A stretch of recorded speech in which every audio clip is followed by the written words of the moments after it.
This is I'm Stuck, and in this video we will be looking at the fall of Thomas Wolsey. So the first thing to ask is, why had Wolsey lost Henry VIII's confidence by 1529? And in the last video we saw about the king's great matter. And after Cardinal Campeggio had adjourned the divorce hearings, which mean he had postponed them, it was clear that Wolsey had failed to give Henry his annulment, which was also his great matter. Now, along with failures in foreign policy, such as the anti-Habsburg alliance, and failures in domestic policy, such as the amicable grant, which we can see in videos such as his government and his foreign policy videos, this was the final straw for Wolsey.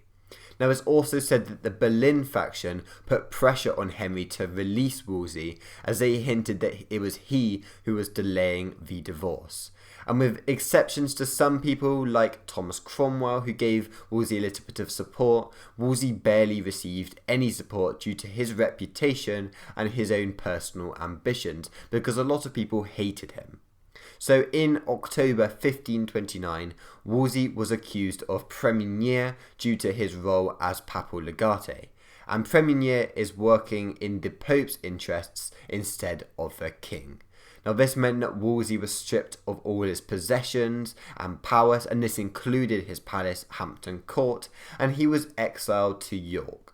Now, Wolsey believed his downfall was at the hands of the Berlin family, who had gained a lot of influence in the royal council in the past few years because of Anne Boleyn.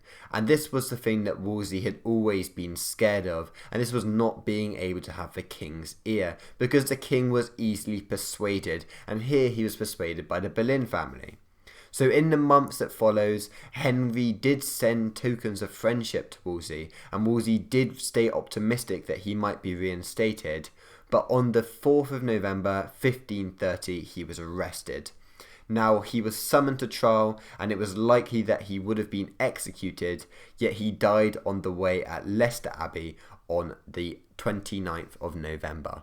So that was the first stage of Henry VIII's reign with Thomas Wolsey in control. Next we will see a little bit about Thomas More before going on to Thomas Cromwell. So thank you for watching, and see you soon. Bye.